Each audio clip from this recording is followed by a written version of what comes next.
முன்னொரு காலத்தில் ஒரு கிராமத்தில் ஒரு வயதான அம்மா ஒருத்தங்க வாழ்ந்துக்கிட்டு வந்தாங்க. அந்த அம்மாவுக்கு சொந்த பந்தங்கள் யாரும் கிடையாது. தனிமையில் தான் வாழ்ந்துக்கிட்டு வந்தாங்க. ஆனால் என்னதான் அவங்க தனிமையில் இருந்தாலுமே அந்த ஊரில் இருக்கிற எல்லா மக்களுக்குமே இந்த அம்மாவை தெரியும்.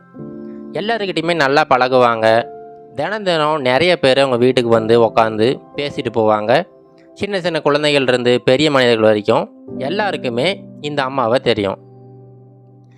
இப்போ தினமுமே இவங்க சின்ன சின்ன குழந்தைங்கள்லாம் கூப்பிட்டு உட்கார வச்சு கதை சொல்லிக்கிட்டு இருப்பாங்க.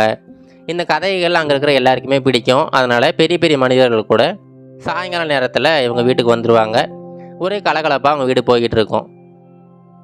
இந்த அம்மாவுமே ரொம்ப மகிழ்ச்சியாக தான் வாழ்ந்துக்கிட்டு வந்தாங்க.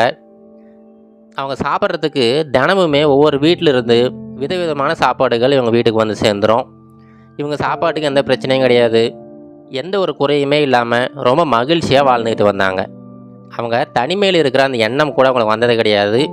அந்த மாதிரி தான் அந்த கிராம மக்கள் அந்த அம்மாவை பார்த்துக்கிட்டாங்க. இப்படியே எல்லாமே நல்லா தான் போய்கிட்டு இருந்துச்சு. ஒரு சமயம் இந்த அம்மா பக்கத்தில் இருக்க ஒரு காட்டுக்கு விறகு எடுக்கிறதுக்காக போகிறாங்க. அவங்க வாழ்ந்துக்கிட்டு இருக்கிற அந்த கிராமம் வந்து ஒரு குளிர் பிரதேசத்தில் இருக்குது. அதனால் அவங்க வீட்டில் பார்த்தீங்கன்னா சின்னதாக ஒரு அடுப்பு எப்போவுமே எரிஞ்சிக்கிட்டே இருக்கும். அந்த அடுப்புக்காக விறகுகள் இவருக்கு தேவைப்படுது. அதனால் பக்கத்தில் இருக்கிற அந்த காட்டுக்கு விறகு எடுக்கலாம்னு சொல்லிட்டு போய்கிட்டு இருக்காங்க. காலையில் சீக்கிரமாகவே கிளம்பி போயிட்டாங்க. அங்கே இருக்கிற அந்த சுள்ளிகள் அப்புறம் மரக்கிளைகள் ஏதாவது விழுந்திருக்கா, காய்ந்த மரக்கிளைகள் இருக்கா அப்படின்னு சொல்லிட்டு எல்லா பக்கமே தேடி தேடி பார்த்துக்கிட்டு இருக்காங்க. அவங்க அப்படி தேடி பார்த்துக்கிட்டு இருக்கும்போது அவங்களுடைய கண்ணில் ஏதோ ஒரு வித்தியாசமான பொருள் ஒன்று படுது. என்னது அது அப்படின்னு சொல்லிட்டு பக்கம் போய் பார்க்குறாங்க. பக்கம் போய் பார்த்தா ஒரு பெரிய பானை ஒன்று மண்ணுக்கடியில் புதைக்கப்பட்டிருக்கு. அந்த பானையோட ஒரு பகுதி மட்டும் உங்கள் கண்ணுக்கு தெரியுது. மற்ற எல்லா பகுதியுமே மண்ணுக்கடியில் புதைக்கப்பட்டிருக்கு. என்னது இது, காட்டுக்குள்ளே யார் பானையை புதைச்சி வச்சுருக்காங்க அப்படின்னு சொல்லிட்டு சந்தேகத்தோடையே அந்த பானையை தோண்டி பார்க்குறாங்க. தோண்டி அந்த பானை பார்த்திங்கன்னா ஒரு துணியால் கட்டப்பட்டிருக்கு. அந்த துணியை கழட்டி பார்க்குறாங்க. இவங்களுக்கு ரொம்ப பெரிய ஒரு ஆச்சரியம் என்னென்னா, அந்த பானை முழுசாக தங்க காசுகள் நிரம்பி கிடக்கு. அதை பார்த்த உடனே இவங்களுக்கு ரொம்ப பெரிய ஒரு மகிழ்ச்சி. என்னென்னா, இவங்களுடைய கடைசி காலத்தில் இவ்வளோ பெரிய ஒரு பொக்கிஷம் கிடச்சிருக்கு. கண்டிப்பாக இதை வச்சு நம்ம ஒரு பெரிய வீடு கட்டிடலாம். இதுக்கப்புறம் நம்ம வந்து எந்த ஒரு வேலைக்கு எதுக்குமே போக தேவையில்லை. இதுக்கப்புறம் இருக்கிற நம்மளுடைய வாழ்க்கையை இந்த பணத்தை வச்சு ரொம்ப மகிழ்ச்சியாக செலவழிக்கலாம். அந்த பெரிய மாளிகையில் ஒரு அழகான ஒரு சொகுசான ஒரு சேரில் ரொம்ப அமைதியாக உட்காந்துக்கிட்டு நம்மளுடைய கடைசி காலத்தை கடந்து போகலாம் அப்படின்னு சொல்லிட்டு ஒரு எண்ணம் இந்த அம்மாவுக்கு வருது. சரி, இந்த பானையை எப்படியாவது வீட்டுக்கு கொண்டு போகணுமே அப்படின்னு சொல்லிட்டு அதை தூக்கிறதுக்காக முயற்சி பண்ணுறாங்க. ஆனால் அந்த பானை ரொம்ப வெயிட்டாக இருக்குது, கொஞ்சம் பெரிய பானையாக இருக்குது. இப்போ என்ன பண்ணுறதுன்னு யோசிக்கிறாங்க. உடனே பக்கத்தில் இருக்கிற அந்த மரக்கட்டைகள்லாம் கொண்டு வந்து கொஞ்சம் கொஞ்சமாக நெம்பி அந்த பானையை வெளியெடுக்கிறாங்க. இப்போ அந்த பானையை எப்படி தூக்கிட்டு போகிறதுன்னு தெரியல. அவங்களும் துணியெல்லாம் கட்டி இழுத்து பார்க்குறாங்க. என்ன பண்ணி இழுத்தாலுமே அந்த பானையை இழுக்க முடியல. ஏன்னா அவ்வளோ வெயிட்டாக இருக்குது. சரி, என்ன பண்ணுறதுன்னு யோசிக்கிறாங்க. அதுக்கப்புறம் அங்கே இருக்கிற அந்த மரக்கிளைகள், அங்கே இருக்கிற மரம், செடி, கொடி இதெல்லாம் பயன்படுத்தி சின்னதாக ஒரு வண்டி மாதிரி ஒன்று செய்கிறாங்க. அந்த வண்டி மாதிரி செஞ்ச அந்த பொருள் மேலே இந்த பானையை கொஞ்சம் கொஞ்சமாக நகர்த்தி வைக்கிறாங்க. நகர்த்தி வச்சுட்டு கொஞ்சம் கொஞ்சமாக இழுத்து பார்க்குறாங்க. முன்னையோட இப்போ கொஞ்சம் சுலபமாகவே அவங்களால அந்த பானையை நகர்த்த முடியுது. இப்போ இவங்களுக்கு ரொம்ப மகிழ்ச்சி. எப்படியாவது இந்த பானையை வீட்டுக்கு கொண்டு போயிடணும் அப்படின்னு சொல்லிட்டு கொஞ்சம் கொஞ்சமாக இழுத்துக்கிட்டு அப்படியே போய்கிட்டே இருக்காங்க. இப்போ கொஞ்சம் தூரம் போனதுக்கப்புறமா திரும்பி பார்க்குறாங்க. என்னென்னா, அந்த தங்க காசுகள் எல்லாமே கொஞ்சம் நிறம் மாறின மாதிரி தெரியுது. என்னது இது, தங்க காசுகள் வந்து நிறம் மாறின மாதிரி இருக்கே அப்படின்னு சொல்லிட்டு வேக வேகமாக வந்து அந்த தங்க காசுகள்லாம் எடுத்து பார்க்குறாங்க. அதில் பார்த்தா தங்க காசுகள் இல்லாமல் இப்போ வந்து வெள்ளி காசுகள் இருக்குது. இவங்களுக்கு ரொம்ப ஆச்சரியமாக போச்சு. என்னது இது, எல்லாமே தங்க காசுகளாக இருந்துச்சு. ஆனால் இப்போ கொஞ்சம் தூரம் வந்ததுக்கப்புறமா எல்லாமே வெள்ளி காசுகளாக மாறிடுச்சு. என்ன காரணமாக இருக்கும் அப்படின்னு சொல்லிட்டு யோசிச்சுக்கிட்டே இருக்காங்க. கொஞ்சம் வருத்தமாக தான் இருக்குது. ஆனாலுமே சரி, வெள்ளி காசுகளுமே ரொம்ப விலை மதிப்புள்ள ஒரு பொருட்கள் தான். அதை வச்சுக்கிட்டு கூட நம்ம பெரிய மாளிகை கட்டிடலாம்.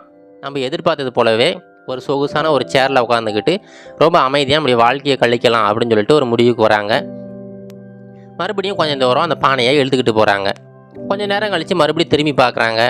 பார்த்தீங்கன்னா இப்போ அந்த வெள்ளி காசுகள் மறுபடியும் நிறம் மாறி இருக்குது.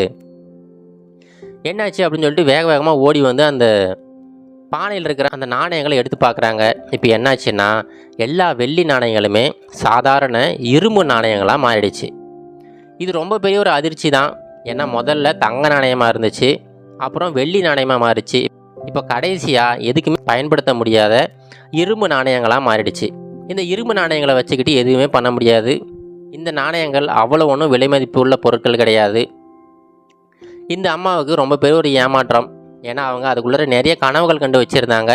எப்படியாவது ஒரு பெரிய வீடு கட்டிடணும் அப்படின்னு சொல்லிட்டு நிறைய கனவுகள் கண்டு வச்சுருந்தாங்க. இப்போ எல்லாமே பெரிய ஏமாற்றமாக மாறிடுச்சு. இப்போ என்ன பண்ணுறதுனே தெரியல. சரி, பேசாமல் அந்த பானையை அங்கேயே வச்சுட்டு இவங்க வீட்டுக்கு போயிட்டாங்க. இப்போ அவங்க வீட்டுக்கு போயிட்டு ரொம்ப அமைதியாக உட்காந்து யோசிச்சுக்கிட்டு இருக்காங்க. அவங்க வாழ்க்கையில் இன்றைக்கி நடந்த இந்த விஷயம் அவங்களால மறக்கவே முடியாது. ஏன்னா அவங்களுக்கு அவ்வளோ பெரிய ஒரு தங்க புதையல் கிடச்சிச்சு. ஆனால் அதை வீட்டுக்கு கொண்டு வர முடியல. கொண்டு வரும்போது கொஞ்சம் கொஞ்சமாக தங்க புதையல் அதோடைய மதிப்பை இழந்து கடைசியில் எதுக்குமே பயன்படாத ஒரு பொருளாகவே மாறிடுச்சு. இப்போ அவங்க யோசிச்சு பார்க்குறாங்க, இப்போ நம்ம எதுக்கு உட்காந்து வருத்தப்பட்டுக்கிட்டு இருக்கோம் அப்படின்னு சொல்லிட்டு. இப்போ என்னென்னா, இதுக்கு முன்னாடி அவங்க ரொம்ப மகிழ்ச்சியாக தான் இருந்தாங்க. என்ன, ஒரு சின்ன வீடு, ஒரு நார்மலான ஒரு சேரு, அதில் அமைதியாக அவங்க எப்போவுமே உட்காந்துக்கிட்டு இருப்பாங்க. கலகலப்பாக எப்போவுமே அவங்க வீட்டில் நிறைய மக்கள் வந்து போய்கிட்டு இருப்பாங்க. ஆல்ரெடி நான் மகிழ்ச்சியாக தானே இருக்கிறேன். அதை விட்டுட்டு இப்போ என்னதான் ஒரு பெரிய வீடு கட்டினாலும் சரி, ஒரு பெரிய சேர் வாங்கினாலும் சரி, அந்த மகிழ்ச்சி அப்படிங்கிறது அப்படியே தான் இருக்க போகுது. நான் ஏற்கனவே மகிழ்ச்சியாக தான் இருக்கிறேன். அப்படி இருக்கும்போது அந்த புதையல் வந்து எனக்கு தேவையே இல்லையே அப்படின்னு சொல்லிட்டு அவங்க மனசுக்குள்ளார ஒரு எண்ணம் தோணுது. அதுக்கப்புறமா தான் அந்த அம்மாவுக்கு புரியுது, அந்த புதையல் எனக்கு தேவைப்படுற ஒரு பொருளே கிடையாது. அதை நான் எடுத்துகிட்டு வந்திருந்தாலுமே இந்த மகிழ்ச்சி எனக்கு அப்படியே தான் இருந்திருக்கும். அதனால் நான் இருக்கிற வீட்டில் அந்த பொருட்களை வச்சுக்கிட்டு இந்த மக்களோட ரொம்ப அந்த புதையல் எனக்கு தேவைப்படுற ஒரு பொருளே கிடையாது. அதை நான் எடுத்துகிட்டு வந்திருந்தாலுமே இந்த மகிழ்ச்சி எனக்கு அப்படியே தான் இருந்திருக்கும். அதனால் நான் இருக்கிற வீட்டில் அந்த பொருட்களை வச்சுக்கிட்டு இந்த மக்களோட ரொம்ப மகிழ்ச்சியாக தான் இருக்கேன் அப்படின்னு சொல்லிட்டு அவங்க மனசுக்குள்ளார ஒரு புதுவிதமான எண்ணம் தோன்றுறது. இதன் பிறகு முன்னாடி இருந்த அந்த மகிழ்ச்சியை விட ரொம்ப அதிகப்படியான மகிழ்ச்சியாக அவங்க வாழ ஆரம்பிக்கிறாங்க.